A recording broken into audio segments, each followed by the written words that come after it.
The Cubs win. Could this be a reset of sorts? Let's go.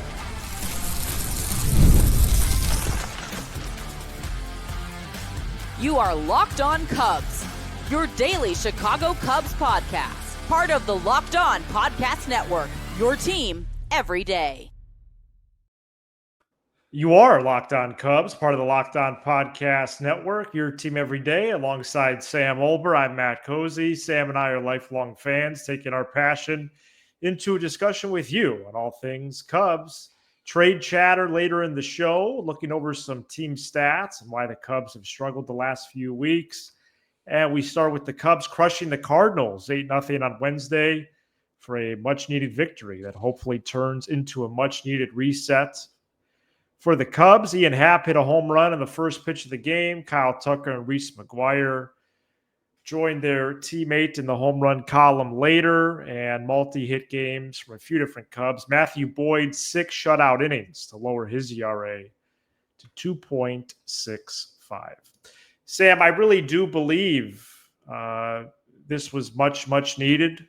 You know, later this segment, we'll get into why Thursday could be pretty much the exact same. But in terms of being a stopper, this was nice to see.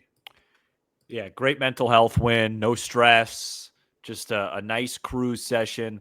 I don't know how you can't start with Matthew Boyd. The job that he's done since the first game that he pitched, which, you know, we saw the second game that he pitched, but Arizona, San Diego, the job that he's done, he has been unbelievably good. And when they signed him, I felt really good about the signing. Nobody could have expected this. Nobody. He has had one bad outing the entire season, literally one in Cincinnati. He's now thrown over 90 innings. His stuff looks just as good tonight as it did game 1, game 2. And he's been the best pitcher on this team. He has been one of the 5 best players on this team. And I really think that he should be firmly in the conversation to be an all-star. He is now for sure. I know we floated his name a couple weeks ago when the ballots were first going to come out. And obviously we know that you can't vote for pitchers, but I do think as we get closer to the rosters being announced, and phase 1 of the voting for the position guys actually ends on Thursday. So we'll get an update on that for them in about 12 hours or so as we record. But he is in the conversation. I don't know if he's going to be a replacement for someone or something like that, but I think this is trending towards him making the team. He should. And he should make it. Where would the rotation be without him? I have no idea. In June, much less the entire year. Not in a good place. Listen to these ERAs from June Cubs starters. It's a nightmarish. Okay, Boyd 2.12 in June. Horton 4.11. Okay, fine. Now you really have to do some digging here and really try to stay grounded with these types of numbers. Jamison Tyone just had some absolute absurd quotes after Tuesday's game. We're going to get to later in the show. 6.75 ERA in June. I thought it was worse. Ben Brown is in Des Moines now, which I first floated on this program last week. 7.15. And Colin Ray, who apparently is going to start against the Astros this weekend, 7.47. And so Boyd has been a pleasure to watch.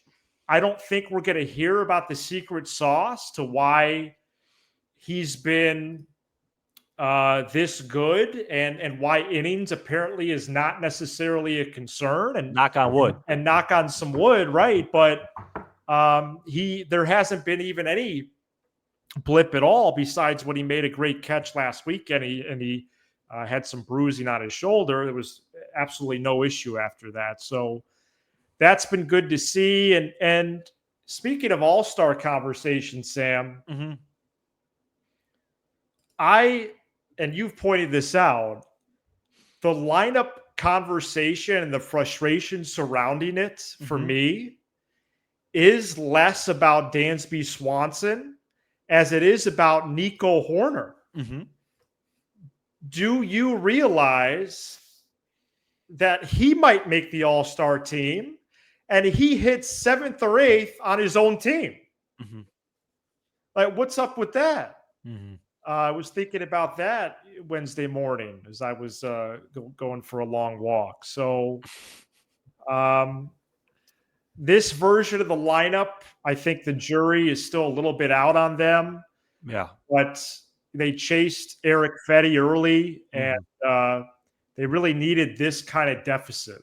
Yeah, I think the Cubs lineup, I think a lot of the struggles with the Cubs lineup that we spoke about a week or so ago, and then a little bit on Monday, I think they're fine against right-handers. I think they look like kind of like the Cubs lineup. I think it's the lefties that are really raising the concern. And I think they're going to see 2 of them in Houston this weekend. Wow. So, I think versus righties, I mean, I'm not going to get into the lineup construction stuff. I spent 20 minutes on it yesterday, so everyone knows my thoughts on it. But I think offensively, they look pretty comfortable against right-handed pitching. That'll be put to the test in Thursday's game because I know it's going to be hot. I know it's a getaway day, but they should be able to lock in and put up some runs against Palante. I think Kyle Tucker is now in a groove. I think it's fair to say he's hot again. The numbers that this guy's putting up, 399 OBP, 534 slug. Those are essentially a little bit higher in the OBP.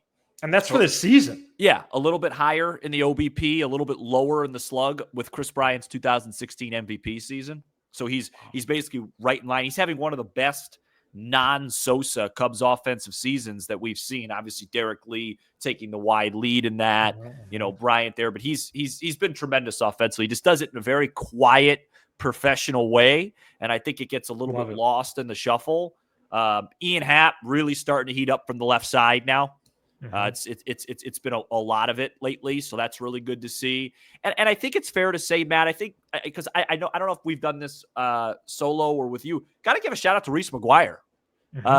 He's filled in for Amaya since he's been up here. His at bats have been better than Kelly's. Well, he has 5 homers in only 13 games. 587 slug for him this year as a Cub. So, obviously, crazy small sample size, but for context, for people wondering, that would be the highest number on the club. So, he's done a really nice job. And I thought if you want to play the game, what was the biggest hit of the game? I thought his 2-run homer early to go from 2-0 to 4-0 made this feel pretty comfortable. I like that. Yeah. And the Cubs in first place, Brewers 2.5, Cardinals down a rung 3.5, Reds 5.5 out. Shota Imanaga making his first start Thursday since May the 4th. Shout out to Star Wars. And it'll be Andres Palante for the Cardinals. Palante has been solid his last 3 outings, but before that, very up and down. They really needed to win Wednesday, as we're talking about here. But I would say it's about the same for Thursday, especially when you do peek ahead to the Astros this weekend. Imanaga, maybe 79, 75-ish pitches, 80-ish pitches. I'd like to see the early lead, just like tonight, and salvage it. Split with them and move on to the next one. Be great.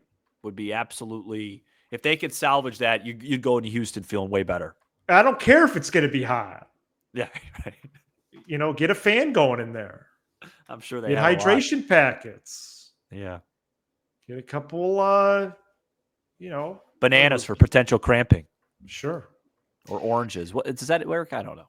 Yeah, no, I think it's bananas. Coming up next, we get into all your other fruit needs and why the Cubs really have been struggling as much as they have the last few weeks. Stay tuned. Today's episode is brought to you by Supply House. Get the supplies you need from the site made for the skilled trades, Supply House. Whether you're in plumbing, HVAC, or electrical work, Supply House is the reliable way to order products online. Their easy-to-use website is packed with helpful resources and the latest product info to help you get the job done right. Plus, with a complete inventory, Over 200,000 parts from 400 plus top brands. You'll find exactly what you need delivered fast from coast to coast. Need help with an order? Supply House offers expert support and industry leading service. So you always talk to a real person. And for the trade pros looking for the extra edge, their free Trade Master program offers exclusive perks like a dedicated phone line, free shipping, and discounts on every order. Thousands of skilled pros already taking advantage. Now it's your turn. Join the Trade Master program today at supplyhouse.com/TM. Start ordering plumbing, HVAC, and electrical supplies with just a few clicks of a button. Plus, use promo code SH5 for 5% off your first order. Supplyhouse.com/TM and code SH5 for 5% off your first order. That's supplyhouse.com. With Wednesday's win, the Cubs are now 8-10 since June 6th and 11-11 overall this month. And since June 6th, Cubs offense is 24th in runs, 25th in average, 27th in on base, and 10th in slug, which brings up, the Cubs, this patch being, again, the anti-Brewers. Why the Cubs were so exciting. Right. In April and May, you hit the ball out of the ballpark, but then you did everything else. Mm-hmm. And now they pretty much only hit homers. There's really limited versatility. Another example of that would be their walk rate has plummeted since June the 6th, way down to 28th place in baseball. Wow. So I just feel like they've been too one-dimensional. And then when the starters turn their head and watch the home runs they're giving up every 2 pitches, it's no wonder they're 8-10 the last few weeks. It's fortunate when you put up numbers like that. That's a really interesting. It's very interesting, the walk rate and on base percentage, because anecdotally, when you watch without the numbers, it really feels like they're not getting on base. Yes. It feels like it's homer or bust. And when you look at it, correct. Let's just really quickly break down everybody from a walk perspective. Okay. Please. So Ian is going to work counts. Tucker's going to work counts.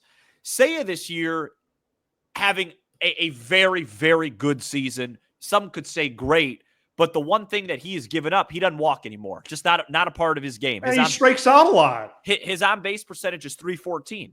Right? That's right. His slug's outstanding. He's hitting home runs. He's driving in runs. But for the sake of this argument, not a walk guy.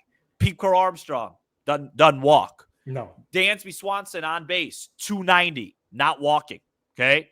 Bush works counts, does a nice job. Nico, not a walk guy. Okay? No. Matt Shaw is... He's lost. Yeah, do you want to... I think... I think it's close here with him. What, are they going to set him back down? I don't know. I don't. They could. They can't because he's so good defensively. And right. He's so much better than Birdie and Bruhan defensively. He made another. It's miles ahead. Yeah, he made another unbelievable play. But his offense right now, he's walking at about a 3% clip, and he's striking out a lot. And it's just the point of breaking that down is you have a lot of guys in the lineup that don't walk. And I just think, going forward, I think they're starting to get their groove back. Like I said, against righties, I think it's coming around here. Tucker is so important to what they do, drawing walks, just having good at bats. But I really do think at the deadline, they need to add a right-handed bat that hits left-handed pitching and gets on base. I really believe that. And if Matt Shaw has to be relegated to a defensive replacement, even though that might not be the best thing for his growth. Right. Ken Rosenthal wrote a piece, I'm sure we're probably going to talk about it later. Like the Cubs are in win now mode because of the uncertainty surrounding their best offensive player. And so you have to treat it like so. Absolutely. And I just, maybe Shaw gets it back for sure. But even like the hits and stuff, it's just, it's soft contact. And I'm not picking just on him, but you lose Amaya. McGuire's been pretty good, but Kelly, Swanson, like a lot of the guys that were having success aren't there. And it's, it makes sense when you're watching to support the numbers that you're bringing up. Seiya's strikeout to walk ratio since June 6th, 23-1. Sam, I'm going to have to do a lot of homework because I don't really know any targets for that spot that you're referring to. Yeah. Eugenio Suarez, Eugenio, he's hurt now. Does he walk a lot anyway? I'm not sure. He's kind of similar to Seiya, which just, he just hits a bunch of homers, which is fine too. I mean, the only person I've dug a little bit in on since Jeff Passan and others released their list the other day on ESPN.com of trade candidates with possible fits has been a player on the A's that played for Council, Sam. Yeah. And I believe it is Luis Urias. Oh, yeah. A Cub killer. Cub killer. Yeah, and so always hits the Cubs well. I think they might get him. Always hits the Cubs well. Yeah, I could see that. And beyond that, I will have to do some digging. What are his numbers? Do you know? No, not offhand. I think I have it right here. I think they're league average. Yeah, 250, 715 OPS. Takes his walks. I'm very, very familiar with him. Always hits the Cubs well. Always. I think that would be a nice target. I mean, I said I didn't do any homework, but I think that'd be a nice target. But there's a lot. It doesn't even have to be a guy that is available. Like it could just pop up. Like even a guy like Randall Grichuk with the Diamondbacks. Okay. He's a lefty masher. That's what so he you're does. saying that the person doesn't have to play the infield. Yeah, just get a guy that can hit lefties and figure it out. Got it. You know what I mean? I don't know. Ideally, you'd like that person to be able to play third. That's where the hole is. But a little bit of first, I guess, could be another option, and a little bit of first, which I think Grichuk can do. But yeah, okay. I think that's what I'm really watching. I mean, I want Shaw to get it figured out. There just isn't a lot of signs. I mean, how many hard hit balls? I mean, even had a weak ground out today against a position player. Right there, and that's true. If there'd be one thing, if there was some encouraging signs at AB to AB, but there's not. The good news. Sorry to cut you off. The good news with the slug though is it looks like it's going to be a pretty hot summer at Wrigley, and so the slugging should play into some wins. Well, did you take a weather course since we've last spoke, or I don't know that to be true. Well, man, it's been hot now. It's just been really hot lately. Cubs starting staff, not hot at all. In fact, they're ice cold. 29th in starters ERA, 29th in strikeouts per 9. Tom Skilling's one of my dad's heroes. And hopefully he's enjoying his retirement in Hawaii, Tom Skilling. But let's be real. Even when the starters before this last week were doing better, wasn't the defense doing most of their run prevention? And the wind. Excellent defense and weather, sure. Yeah. So, as we're going to get to coming up next, you need one starting pitcher, but you could very easily make the case you need two. And you need some whiffs. And you really need someone who can strike people out. We'll also get to Ken Rosenthal's piece in The Athletic on Wednesday. And Sam, one final thing from Wednesday's game, Porter Hodge returned and pitched the 9th. Mm-hmm. What did you think about his return? I'd like to bounce it right back to you and say, what do you think about Council's comments basically insinuating that something's going on with him, whether it's physical or performance-wise, where they don't believe he's ready to pitch in high leverage, and he didn't look the part on Wednesday? Yeah, I think what they're doing with him is, quite frankly, inappropriate. Council said that, they're just going to try to get him some work, have him do that at AAA. Mm-hmm. He has options. Don't let him work on it up here. They need that spot. Yeah. Why do they choose to play with 23, 24 guys with Birdie, Bruhan, Turner, Hodge? Don't do that. Do you think? But you'd agree that even I think it's shameful in a way. Do you think even a slightly diminished version of Hodge is still an upgrade from Pearson and Cabrera in that spot? Yes, I do. Okay, well. Yes, I do. Now, granted, his velo was down today. Significantly. But Yes, I think when you do play the scoreboard in that way, I would agree with that. Yes. A couple quick things before we move on to trades about the minor leagues. Number one, what does that tell you how they feel about like a guy like Little? Because I felt like that'd be a great spot for him. Her numbers on paper were better. Yeah, and then I think one of the big problems this year that I don't think we've spoken about this once since opening day, is just the step back Jordan Wicks has taken.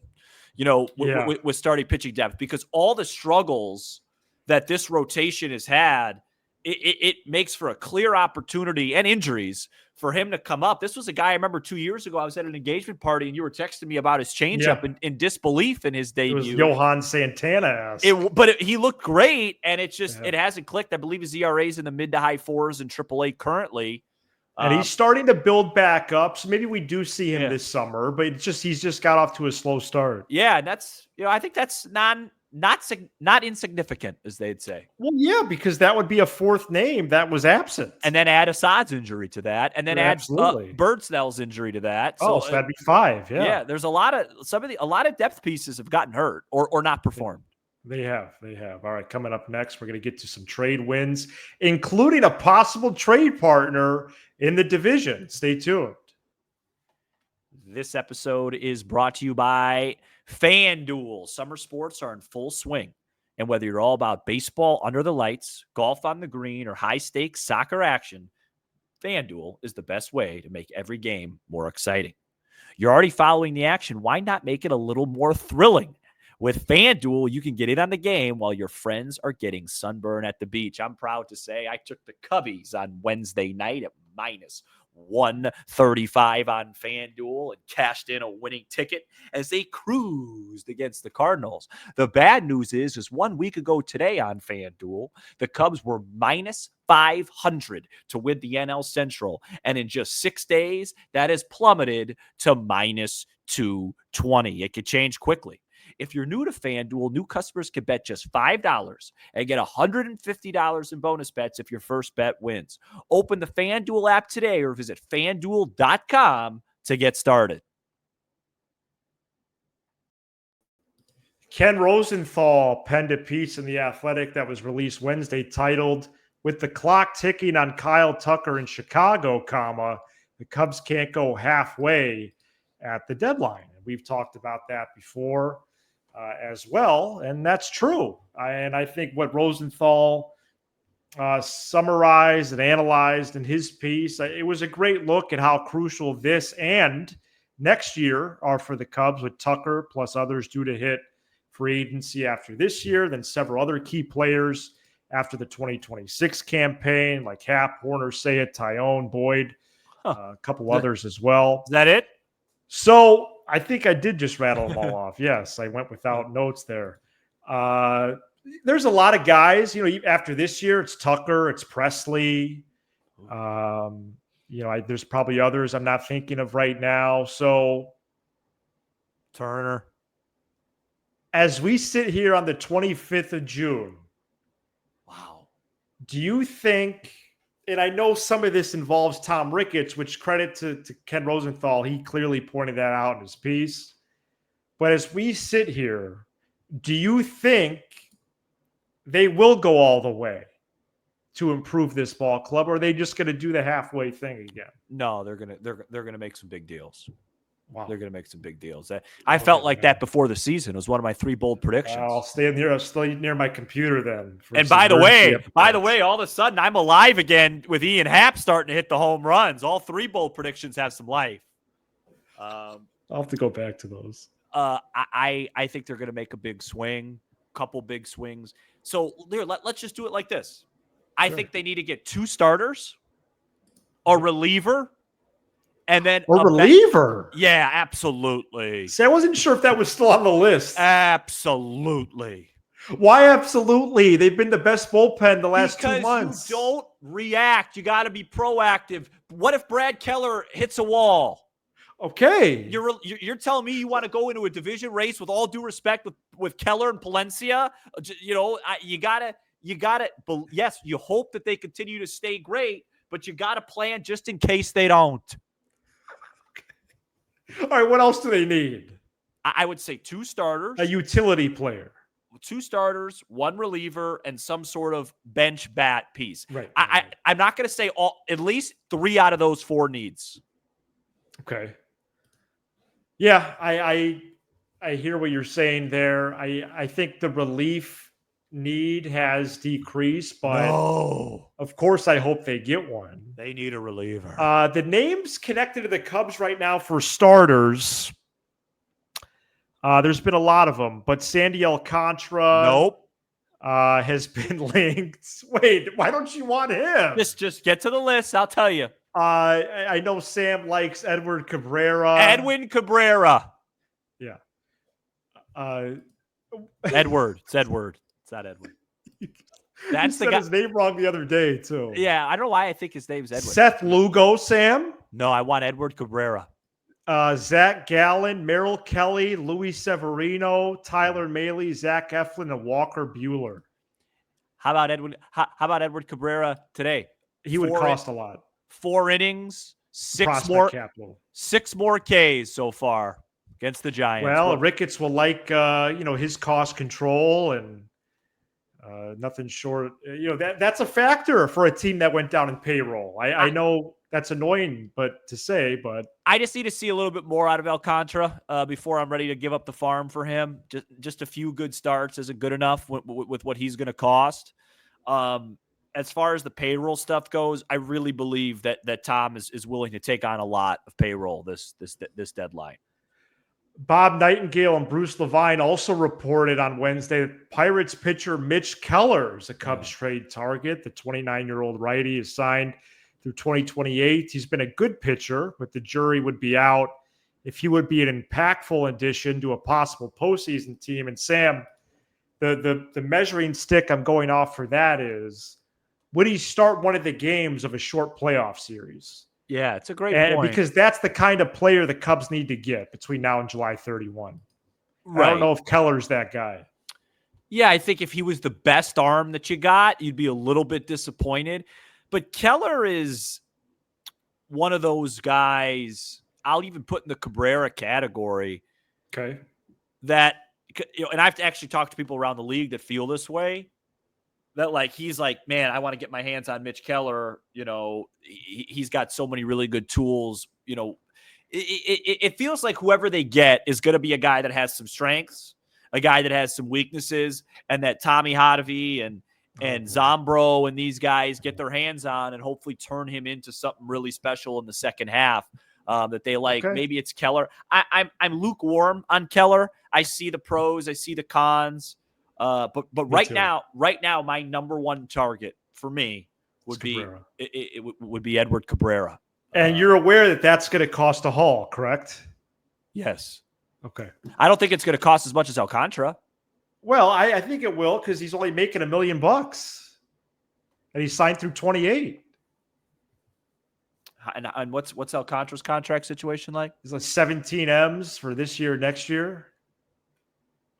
Yeah, you might be. This year, you're only paying a third of that, but still. No, you might be right, but still, that's still a really good deal with what Alcantara could bring.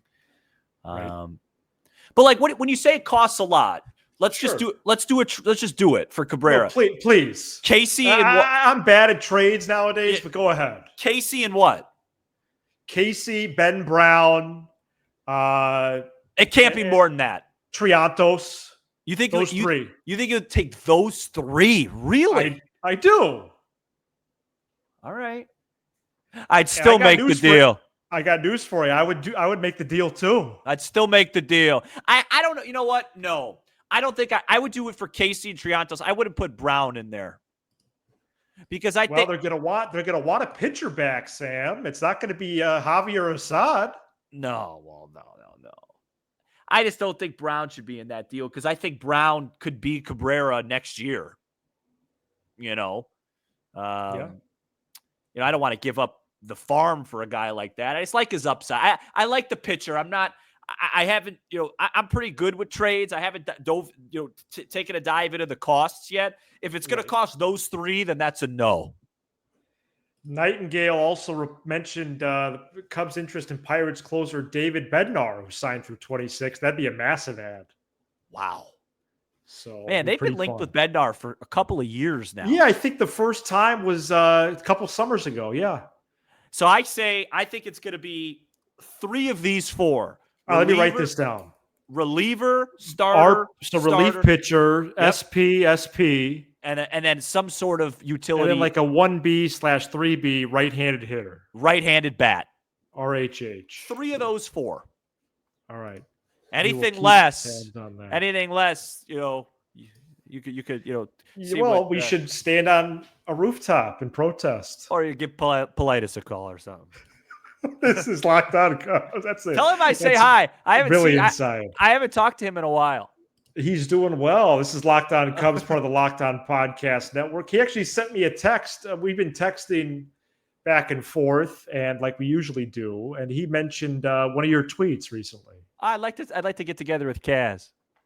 This is Locked On Cubs, part of the Locked On Podcast Network, your team every day. For your second listen, check out the all-new Locked On MLB Game Night, every game, every night, all season long. Long show. Get local analysis on a national scale. Find MLB Game Night on the Locked On MLB channel on YouTube or wherever you listen to podcasts. How about Pat, Sam? What a speech did he give at your wedding. Fantastic speech. All right, we'll be back after Cubs-Cardinals. Hopefully the Cubs split the series with their rivals. He's Sam Olber. I'm Matt Cozy. This is Locked On Cubs.